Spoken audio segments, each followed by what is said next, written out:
কোরবানি করতে গিয়ে কোনো ধরনের বেদাত না করা, যে কোরবানির গোশত বন্টন করতে গিয়ে আপনি বন্টন কি বাস 3 জন কোরবানি দিলে এটা 3 ভাগ করবেন, 3 ভাগ করার পর যদি আর কি আপনি চান গরিবরে দিবেন গরিবরে, আত্মীয় স্বজনরে দিবেন, যদি না দেন গুনাহ হবে না। না দিলে কি হবে না?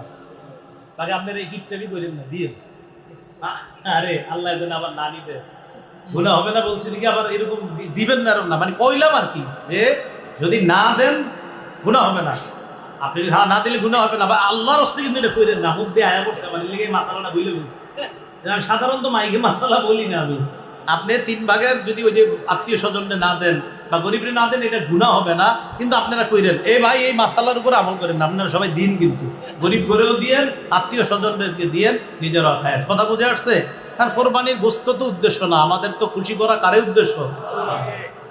এখানে যেন কোনো বেদাত কাজ না করে। সহিহ বুখারীর 2697 নম্বর হাদিস, আম্মা জান আয়েশা সিদ্দিকার বর্ণনা, ক্বালা রাসূলুল্লাহ সাল্লাল্লাহু আলাইহি ওয়াসাল্লাম মান আহদাসা ফি আমরিনা হাযা মা লাইসা মিনহু ফাহুয়া রাদ্দুন।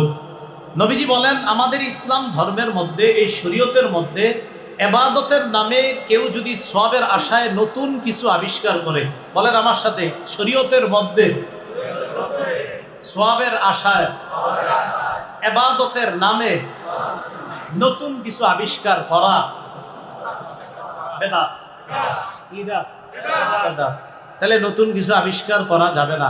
ইমাম মালিক রহমতুল্লাহি আলাইহি বলেন, মান ইবতাদা ফিল ইসলামি বিদআতান ফায়ারাহা হাসানা ফাকাদ জামা আন্না মুহাম্মাদান ক্বাদ খানা রিসালা। কোন ব্যক্তি যদি ইসলামের মধ্যে নতুন কোনো বেদাত চালু করে আর এটারে যদি উত্তম মনে করে, সে কেমন যেন এই দাবি করলো যে মুহাম্মদ সাল্লাল্লাহু আলাইহি সাল্লাম নবুয়তের দায়িত্ব পালনে ত্রুটি করে গিয়েছে। নাউজুবিল্লাহ বলেন। বলেন নবীজি কি দিন অসম্পূর্ণ রেখে গেছে না পরিপূর্ণ? হ্যাঁ, তাহলে পরিপূর্ণ রেখে গেছে দিন, এই জন্য নতুন কোনো কিছু প্রবেশ না করা। 4 নাম্বার জানি কি, কাউরে দেখানোর জন্য কোরবানি না দেওয়া, আল্লাহরে খুশি করার জন্য কোরবানি দেওয়া। তিরমিজি শরীফের বর্ণনা, এই হাদিসটা সবাই মন দিয়ে শুনেন, একদম ওলামায়ে কেরাম সহ সবাই, আর আলেমরা তো এই হাদিসটা মন দিয়ে শোনাই দরকার, কারণ এই হাদিসে 1 নাম্বার আসামি আলেম। আরে আল্লাহ আল্লাহ আমগরে হেফাজত করেন। তিরমিজি শরীফের 2382 নম্বর হাদিস, উকবা ইবনে আমির রাদিয়াল্লাহু তাআলা আনহুর বর্ণনা, তিনি বলেন, আন্না শুফাই আল আসবাহি দাখালাল মাদিনা। এক তাবিঈ নাম শুফাই আল আসবাহি, তিনি মদিনায় আসলেন। মদিনায় আসার পর দেখে ফাইদা হুয়া বি আবি হুরায়রা, রাসূলের সাহাবী আবু হুরায়রা এক জায়গায় বসা। ইজতামা আলাইহিন নাস, মানুষ তাকে চারদিক থেকে ঘেরাও করে আছে। সুবহানাল্লাহ। আবু হুরায়রা রাদিয়াল্লাহু, তিনি জিজ্ঞাসা করলেন কি ব্যাপার, এখানে কে? জনগণ বলল হাদা আবু হুরায়রা। চিনো না নবীর সাহাবী আবু হুরায়রা? কি করে? ফায়ুহাদ্দিসুন নাস, মানুষকে হাদিস শোনাইতেছে। সুবহানাল্লাহ, মানুষকে হাদিস পড়াইতেছে, ছাত্ররা বসা সামনে। আচ্ছা বুঝলাম। তো তিনি বলেন ফাদানাউতু মিনহু, আমি আবু হুরায়রার কাছাকাছি গেলাম। ওয়া ক্বাআতু বাইনা ইয়াদাইহি, তার একদম কাছে গিয়ে বসলাম। ফালাম্মা সাকাতা ওয়া খালা, হাদিস শোনানো শেষ করার পর তিনি যখন হাদিস থেকে অবসর হয়ে চুপ করে বসে রইলেন আর একাকী হলেন, আমি তার কাছে গিয়ে বললাম, আনশুদুকা বিহাক্কিন ওয়া বিহাক্কিন লামা হাদাসতানি হাদিসান সামি'তাহু মির রাসূলিল্লাহি সাল্লাল্লাহু আলাইহি ওয়াসাল্লাম ওয়া আকালতাহু ওয়া আলিমতা। আপনারে আল্লাহর কসম দিয়ে বলি, এমন একটা হাদিস আপনি আমারে শোনান যেটা আপনি নিজের কানে নবীর থেকে শুনছেন, যে হাদিসটা আপনি বুঝছেন, যে হাদিসটা আপনি বুঝছেন আবার জেনেছেন আবার নিজে শুনেছেন, এমন একটা হাদিস আমারে শোনান। প্রশ্ন বুঝছেন নি? এক তাবী সাহাবী আবু হুরায়রাকে বললেন, এমন একটা হাদিস শোনান যেটা নিজ কানে শুনছেন, যেটা আপনি জেনেছেন, যেটা বুঝেছেন, এমন হাদিস শোনান। আবু হুরায়রা রাদিয়াল্লাহু তাআলা আনহু বললেন, আচ্ছা, আফআলু লা উহাদ্দিসান্নাকা হাদিসান হাদাসানিহি রাসূলুল্লাহ সাল্লাল্লাহু আলাইহি ওয়াসাল্লাম। আবু হুরায়রা বললেন, আমি তোমাকে এমন একটা হাদিস শোনাবো যে হাদিসটা আল্লাহর নবী আমাকে একাই কি বলছে। সুবহানাল্লাহ। এটা বইলা সুম্মা নাশাগা আবু হুরায়রা তানাশা, আবু হুরায়রা রাদিয়াল্লাহু তাআলা আন বেহুশ হয়ে গেলেন। হাদিস বলছেন না, বলে নাই, খালি কইছে গোমু, কইয়া বেহুশ হয়ে গেল। ফালাম্মা আফাকা, আবার যখন হুশ ফিরে আসছে, হুশ ফিরে আসার পর আবার আবু হুরায়রা বললেন, আফআলু লা উহাদ্দিসান্নাকা হাদিসান হাদাসানিহি রাসূলুল্লাহ সাল্লাল্লাহু আলাইহি ওয়াসাল্লাম ফি হাদাল বাইতি মা'ানা আহাদুন গায়রি ওয়া গায়রু। আমি তোমাকে এমন একটা হাদিস শোনাবো যে হাদিসটা আল্লাহর নবী এই ঘরের মধ্যে বসে আমাকে বলছে, আমি আর নবী ছাড়া এই ঘরের মধ্যে কেউ ছিল না। এমন একটা হাদিস তোমারে শোনাবো। এটা বইলা সুম্মা নাশাগা আবু হুরায়রা নাশাতান উখরা, আবার বেহুশ হয়ে গেল। আলেম ছাড়া অন্যরা বলেন হাদিস বলছেনি না, দুইবার বেহুশ হয়েছে। ফালাম্মা আফাকা, আবার যখন হুশ ফিরে আসছে আবার বললেন, লা উহাদ্দিসান্নাকা হাদিসা, আমি তোমাকে এমন একটা হাদিস শোনাবো, হাদাসানিহি রাসূলুল্লাহ সাল্লাল্লাহু আলাইহি ওয়াসাল্লাম ফি হাদাল বাইত আনা ওয়া হুয়া ফি হাদাল বাইতি মা মা'ানা আহাদুন গায়রি ওয়া গায়রু। আল্লাহর নবী এমন একটা হাদিস তোমাকে শোনাবো যে হাদিসটা এই ঘরের মধ্যে, এই জায়গার মধ্যে বৈশা বলছে, আমি আর নবী ছাড়া কেউ ছিল না। সুম্মা নাশাগা আবু হুরায়রা নাশগা, আবার আবু হুরায়রা বেহুশ হয়ে গেছে। হাদিস বলতেছে না, মুখ দিয়ে আসতেছে না, আর আগে বেহুশ হয়ে যাইতেছে। ফালাম্মা আফাকা, আবার হুশ ফিরে আসছে। হুশ ফিরে আসার পর বলতেছে, লা উহাদ্দিসান্নাকা হাদিসান হাদাসানিহি রাসূলুল্লাহ সাল্লাল্লাহু আলাইহি ওয়াসাল্লাম, আমি তোমারে একটা হাদিস শোনাবো যে হাদিসটা নবী এই ঘরে, এই জায়গায় আমারে একাই কি বলছে, আর কেউ ছিল না। এটা বইলা আবার বেহুশ। বাবা চারবার বেহুশ, এক হাদিস কইতে গিয়া। এটা কি হাদিস যেটা বলতে গিয়া বর্ণনাকারী সাহাবী চারবার বেহুশ হচ্ছে? এটা কেমন হাদিস? তো যিনি সামনে বসা সুফাই আল আসবাহি, তিনি চিন্তিত হয়ে যাচ্ছেন, ঘটনা কি, এরকম করে দেন। ফালাম্মা আফাকা, আবার যখন হুশ ফিরে আসছে আবার বললেন, আমি তোমার এই হাদিস শোনাবো। এই কথা বলার পর ফামাররা খারান আলা ওয়াজহিহি, ফামালা খারান আলা ওয়াজহিহি, আবু হুরায়রা এই চেহারার দিকে আবার এইভাবে পড়ে যাবে, আপনার এইভাবে পড়ে যাবে। উনি কি বলেন, সুফাই আল আসবাহি বলেন, যেই মাত্র পড়ে যাবে, আসনাত্তুহু, আমি তাকে আসনাত্তুহু, আমি আমার শরীরের সাথে এইভাবে ধরলাম যেন উনি পড়তে না পারে। আমি ভালো করে ধরে বললাম, হযরত আপনি এমন কি হাদিস যেটা বলতে গিয়ে বারবার বেহুশ হচ্ছেন, মেহেরবানি করে একটু হাদিসটা বলেন। তো ধরার পর বলতেছে, শোনো, আল্লাহ যেদিন কিয়ামতের মাঠ কায়েম করবে, কোন মাঠ? কিয়ামত হইবনি? নিশ্চিত হবে, অবশ্যই হবে। বিশ্বাস করেন আর না করেন, হবেই হবে। কোরআনে আছে একদল বিশ্বাস করে, কোরআনে আছে আরেকদল অবিশ্বাস করে, কোরআনে আছে আরেকদল সংশয় করে। সংশয় করে হতেও পারে, নাও হতে পারে। হ্যাঁ, নাদ্রি মাসসা ইন্না যুন্নু ইল্লা যান্না ওয়া মা নাহনু বিমাস্তাইকিনিন। মা নাদ্রি মাসসা, আমরা জানি না কিয়ামত কি। ইন্না যুন্নু ইল্লা যান্না, হ্যাঁ হ্যাঁ কিছু অনুমান করি। নাউযুবিল্লাহ, অনুমান। আমারে অনেকে কয়, হুজুর আখিরাতে যে আযাব হবে, কিয়ামত হবে, কবরে আযাব হবে, বিষয়টা কেমন? তো আমি যখন দেখি না, আরে বুঝানো যাবে না, আমি মইরা দেন, কি কইরা দেন, বললে আপনি একদম আর প্রশ্ন করা লাগবে না। সহিহ বুখারী 1338 নম্বর, একদল মানুষ কবরের আযাবকে অস্বীকার করে, জানেন কি এটা? হ্যাঁ, হাদিস অস্বীকারী একদল কবরের আযাবকে অস্বীকার করে। তো তাদেরকে বোঝানোই যায় না কবরের আযাব যে সত্য। বুখারীর বর্ণনা 1338 নম্বর হাদিসে আল্লাহ রাসূল স্পষ্ট বলেন, আযাবুল কবরি হাক্কুন, কবরের আযাব সত্য। বুখারীর বর্ণনা, নবী দুই কবরের পার দিয়ে যাইতেছে, নবী বললেন, ইন্নাহুমা ইউআযাবান, এই দুইজনকে কবরে আযাব দেওয়া হচ্ছে, এই দুইজনকে কবরে আযাব দেওয়া হচ্ছে। তো নবী কেমনে বলতেছে আযাব দেওয়া হচ্ছে? এটা কি পরে হবে না চলতেছে আযাব? তো কবরের আযাব সত্য নেই। তো আপনাদের কারোর মধ্যে যদি এরকম হয় যে কেউ বুঝাইতে না পারেন, খালি আপনারে পেঁচায়, তখন কি করবেন? আপনি বলবেন, ভাই মর, সব বুঝে, মরলে সব বুঝে এসেছে। আল্লাহ বুঝার তৌফিক দান করেন। মনে আসেনি কোন জায়গায় আছি? কোন জায়গায়? কিয়ামত কায়েম করছে, শুরু করছে হাদিস পর। কিয়ামত কায়েম করার পর আল্লাহ এবার বিচার শুরু করবে। বিচার ব্যবস্থায় যে তিনজন দিয়ে শুরু করবে,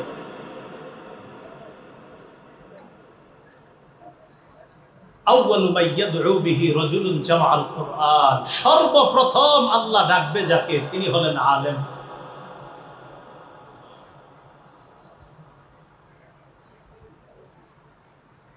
কোরআনওয়ালাকে ডাকবে, কোরআনের ধারক বাহক আলেমকে ডাকবে।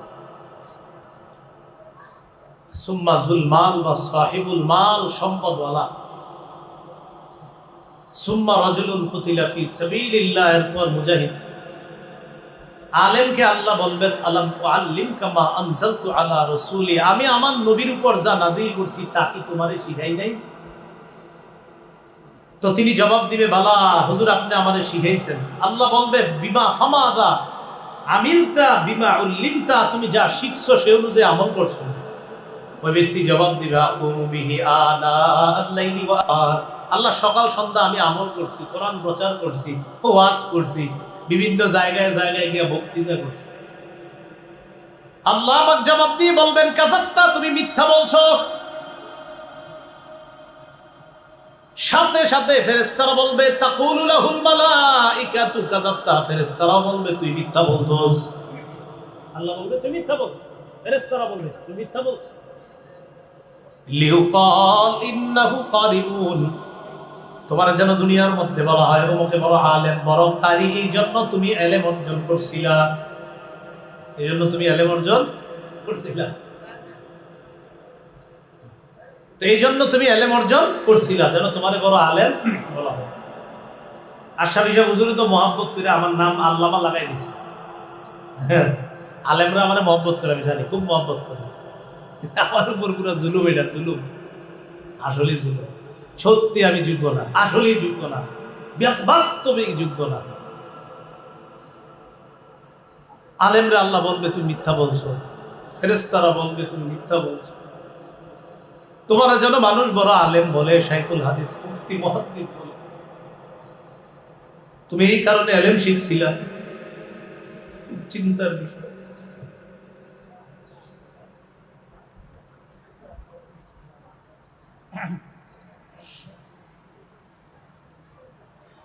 তুমি এই জন্য ইলম শিখছো। সহিবা বিহি আলা ওয়াজহিহি ফিন্নার, মাথাটা নিচে দিবে, পা উপরে দিকে ধাক্কায় জাহান্নামে যাবে।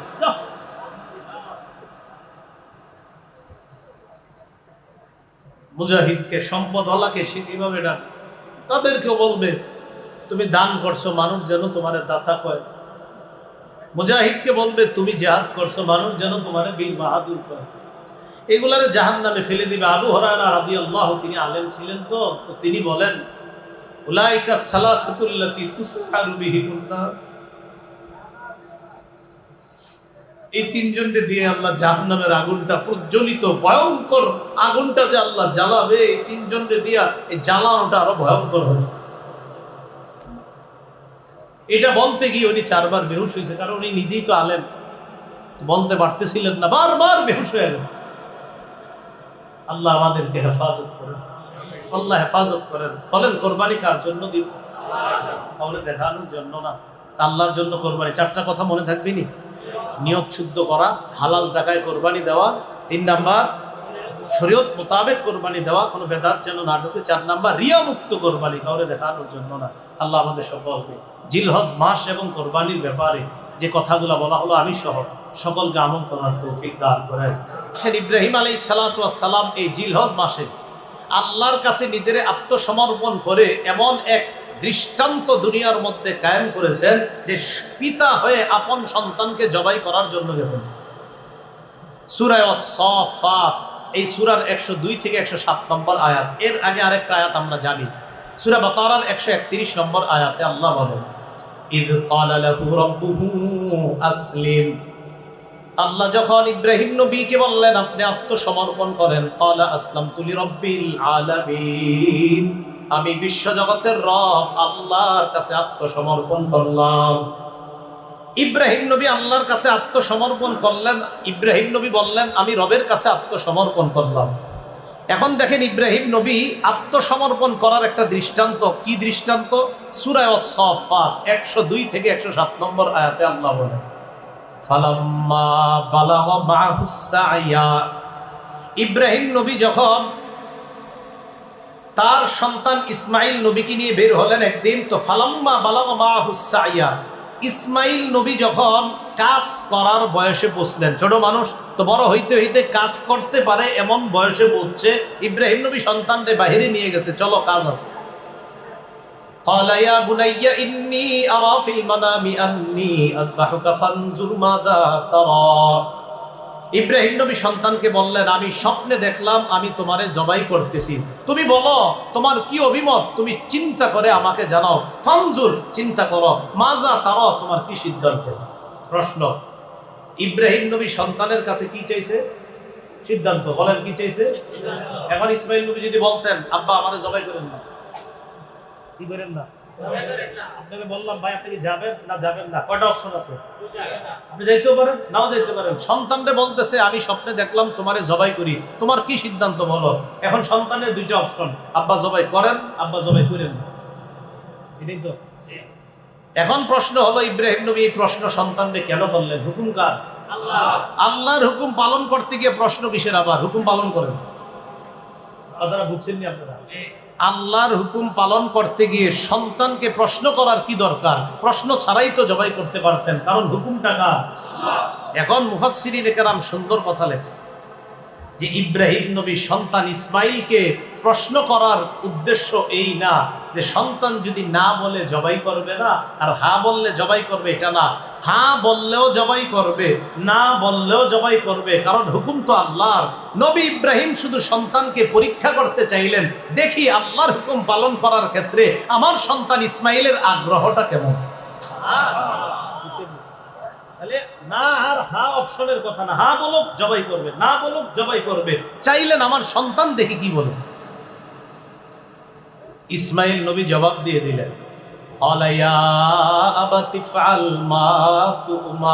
আব্বা আপনি কিসের চিন্তা করার সুযোগ দিচ্ছেন?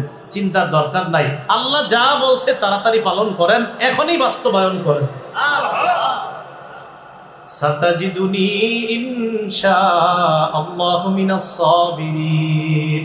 আব্বা আপনি আমারে ধৈর্যশীলদের অন্তর্ভুক্ত পাবেন, আল্লাহ চাহেন তো আমি দৌড়ায়া পালিয়ে যাব না, আপনি আমাকে ধৈর্যশীল পাবেন। আব্বা আপনি আল্লাহর হুকুম পালন করেন। এখন আল্লাহ কি বলছে দেখেন, ফালাম্মা আসলামা, তারা দুইজন যখন আত্মসমর্পণ করলেন। একটু বুঝেন এই জায়গায় কোরআন সূরা বাকারার 131 নম্বর আয়াতে আল্লাহ বললেন, ইদ ক্বালা লাহু রাব্বুহু আসলিম। নবীর রব যখন তাকে বললেন, ও ইব্রাহিম আলাইহিস সালাম আপনি আমার কাছে আত্মসমর্পণ করেন। নবী ইব্রাহিম বললেন, আমি আত্মসমর্পণ করলাম। সূরা ওয়াস-সাফফাতে আল্লাহ বলে, ফালাম্মা আসলামা, বাবা এবং ছেলে দুইজন যখন আত্মসমর্পণ করলেন। আগে বলছে শুধু বাবার কথা, এখানে বলছে কার কথা? বাবা এবং সন্তান। কেন? ওই যে বাপ সন্তানকে পরীক্ষা করে নিছে, বাবা তুমি চিন্তা করে দেখো, আমি স্বপ্নে দেখছি তোমারে জবাই করি, তুমি বলো কি করব? সন্তান কয় ইফআল মা তুমার। আব্বা আল্লাহ যা বলছে এটা পালন করেন। এখন আল্লাহই কোরআনের মধ্যে সিদ্ধান্ত দিয়ে দিলেন, ফালাম্মা আসলামা, বাবা এবং ছেলে দুটোই আমার কাছে আত্মসমর্পণ করছে।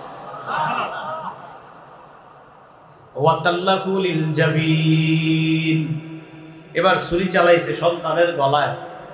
একটু চিন্তা করেন তো, আপন বাপ আপন ছেলে, এরকম না যে সব, ছেলের গলায় ছুরি চালাইছে। আল্লাহ ডাক দিলেন, ওয়ানাদাইনাহু আইয়া ইব্রাহিম ক্বাদ সাদ্দাকতা রুইয়া। আমি ইব্রাহিমকে ডাক দিলাম, ডাক দিয়ে বললাম আপনি সত্য, আপনি যে স্বপ্ন দেখেছেন এই স্বপ্ন আপনি সত্যে পরিণত করলেন। আপনি স্বপ্নে দেখছেন সন্তান জবাই করেন, এই যে স্বপ্নটা এটা আপনি সত্যায়ন করেছেন। এখন একটু বুঝেন এই জায়গায় স্বপ্ন দেখাইছে কে? এখন স্বপ্ন দেখার পরে নবীদের স্বপ্ন ওহী। ইব্রাহিম নবী ছুরি চালাইতেছে কার হুকুমে? ইব্রাহিম নবীরে আল্লাহ বলতেছে আপনি যে স্বপ্ন দেখছেন এই স্বপ্নটা সত্যে বাস্তবায়ন করছেন। দেখেন বান্দা একজন নবী তার স্বপ্নকে বাস্তবায়ন করেছেন, এই ঘোষণা এই সিদ্ধান্ত আল্লাহ জানায় দিয়েছেন। আপনি স্বপ্ন যেটা দেখছেন এটা বাস কার্যকরী হয়ে গেছে। ইন্না কাযালিকা নাজজিল মুহসিনিন। আল্লাহ বলেন এইভাবেই আমি ভালো মানুষদেরকে পরীক্ষা করি। মনে রাখবেন আল্লাহ কোরবানি চান, কোরবানি নেন না। বললাম আল্লাহ কোরবানি চায়, বান্দা তুমি এটা করো করো করো। আপনি চেষ্টা করতে করতে করতে করতে শেষ স্টেজে পৌঁছে গেছেন, আল্লাহর সাহায্য শুরু হয়ে যাবে। এজন্য আল্লাহ বলে একটু কোরবানি দাও দাও, করো করো করো, এই আপনি করতেছেন বাস সাহায্য শুরু হয়ে যাবে। এজন্য আল্লাহ কিছু কোরবানি চান। এরপরে আল্লাহ দেখবেন ফাইনাল স্টেজে আইসা আপনার উপর এমন পরিমাণ সাহায্য শুরু করেন, এটাকে বলা হয় আল্লাহ নুসরত। এজন্য আল্লাহ বান্দার থেকে কোরবানি চান, কিন্তু পরিপূর্ণ কোরবানি আল্লাহ বান্দার থেকে নেন না। শুধু দেখে আমার বান্দা চেষ্টা করে কিনা, আমার বান্দা আমার হুকুম পালনে সচেষ্ট হয় কিনা, এটা আল্লাহ দেখেন, পরিপূর্ণতাটা আল্লাহ দান করে দেন। এরপরে আল্লাহ বলেন ইন্না হাযা লাহুয়াল বালাউল মুবিন, এটা স্পষ্ট পরীক্ষা। ওয়াফাদাইনাহু বিযিবহিন আযীম, আমি ইসমাইলের পরিবর্তে বড় একটা প্রাণী দিয়ে কোরবানির ব্যবস্থা করে দিলাম। তখন থেকে মানুষ না, প্রাণী দিয়ে কোরবানির প্রচলন আল্লাহ পাক রব্বুল আলামিন ইব্রাহিম নবীর সুন্নত হিসাবে কিয়ামত পর্যন্ত মুসলমানদের জন্য এই সুন্নতটা আল্লাহ চালু করে দিয়েছেন। সাহাবারা নবীজিকে জিজ্ঞাসা করলেন, মা হাদিহিল আদাহি ইয়া রাসূলুল্লাহ, হুজুর এই যে কোরবানি করি আমরা, এগুলা কি? ক্বালা সুন্নাতু আবিকুম ইব্রাহিম আলাইহিস সালাতু ওয়াস সালাম, এটা তোমাদের আব্বা ইব্রাহিম নবীর সুন্নত। সুবহানাল্লাহ, একটু বুঝছেন না আপনারা? তাহলে জিলহজ মাসে ইব্রাহিম নবী আল্লাহর কাছে নিজের আত্মসমর্পণ করলেন। তো জিলহজ মাস এটা আমাদেরকে মনে করায় দেয়, শোনো এই মাসটা আত্মসমর্পণ তো সবসময় করবা, বাকি এই মাস আসলে তোমাদেরকে আমি আল্লাহ মনে করায় দিই। কেন? এই মাসে একটা পরীক্ষা নিছি ইব্রাহিম নবীর কাছে। ইব্রাহিম নবী আর তার সন্তান পরীক্ষার ক্ষেত্রে দুজন আমার কাছে পরিপূর্ণভাবে আত্মসমর্পণ করে পরীক্ষায় পরিপূর্ণ সফলতা অর্জন করছে। জিলহজ মাস আসলে আরেকটা জিনিস মনে হয় আমরা, বলেন আমার সাথে সবাই বলেন, বলেন আমার সব কিছু আল্লাহর জন্য। এটা সব সময়ের কথা, বলেন সবাই। এটা জিলহজ মাস আসলে বলেন এটা বেশি মনে পড়ে যায়। কেন মনে পড়ে? খুব মন দিয়ে বুঝবেন যে জিলহজ মাসে এটা মনে পড়ে বেশি কেন। এবছর ইনশাল্লাহ কোরবানির নিয়ত কাদের কাদের এবছর? মাশাআল্লাহ, আপনার কোরবানি যে করে আপনিও করতে পারেন, অথবা কোনো আলেম জবাই করতে পারে। সূরা আনআমের 162-163 নম্বর আয়াতটা নবীজির দোয়া হিসাবে আমাদেরকে শিখিয়ে দিয়েছেন যে যিনি কোরবানি করবে তিনি দোয়া পড়বে, ইন্না সালাতি ওয়া নুসুকি ওয়া মাহইয়ায়া ওয়া মামাতি লিল্লাহি রাব্বিল আলামিন লা শারীকা লাহু ওয়া বিযালিকা উমিরতু ওয়া আনা মিনাল মুসলিমিন। কোরআনে আছে আউয়ালুল মুসলিমিন, হাদিসে দোয়াটাও আনা মিনাল মুসলিমিন। আচ্ছা, আল্লাহ পাক রব্বুল আলামিন পবিত্র কোরআনে যেটা বললেন সেটা হলো, কুল নবী আপনি বলেন ইন্না সালাতি, আমার নামাজ, বলেন আমার নামাজ, ওয়া নুসুকি আমার কুরবানি, বলেন আমার কুরবানি, তাহলে আমার নামাজ আমার কুরবানি, ওয়া মাহইয়ায়া আমার জীবন, ওয়া মামাতি আমার মরণ, লিল্লাহি রাব্বিল আলামিন বিশ্ব জগতের রব আল্লাহর জন্য। মহব্বতের সাথে সবাই বলেন তো, আমার নামাজ কার জন্য? আল্লাহর জন্য। আমার হজ কোরবানি ইবাদত সব কার জন্য? আল্লাহর জন্য। আমার জীবন কার? আল্লাহ। আমার মৃত্যু কার? আল্লাহ। তাহলে সব আল্লাহর। এই কথাটার জিলহজে বেশি মনে পড়ে কেন? কারণ 10 তারিখে পৃথিবীর কোটি কোটি মুসলমানরা এই দোয়াটা পড়ে পশু জবাই করবে। তাই জিলহজ মাসে আমার সব যে আল্লাহ, এটা হলো জিলহজ মাসে বেশি মনে পড়ায়া দেয় আল্লাহ। মনে থাকবেনি কথাটা? আচ্ছা, জিলহজ মাসে আরেকটা বিষয় আল্লাহ মনে করে আমাদেরকে কি, যে বান্দা টাকা পয়সা খরচ করে আমার ঘরে আসে, যাওয়ার পর কয় কিছু বিধান আছে কি, কয় আরাফায় গিয়ে অবস্থান করতে হবে। কয় অবস্থান মানে কি? কয় অবস্থান, বাস অবস্থান। কয় ভাই অবস্থান করলে হবে মানে অনেকে লজিক যুক্তি দেখাবে, কোনো যুক্তি নাই। আমার রবের কাজ করতে গিয়ে আরাফায় যেতে হবে, মুজদালিফায় যেতে হবে, বিনায় যেতে হবে, তওয়াফ করতে হবে, বাস এটা রবের কাজ, এটা রবের হুকুম। টাকা পয়সা খরচ করে মুসলমান যায়, যায়া বুঝায় আমার মাথায় ধরুক আর না ধরুক, আমার রব বলছে তাই সামর্থ্য দিছে আমি এখানে আসছি।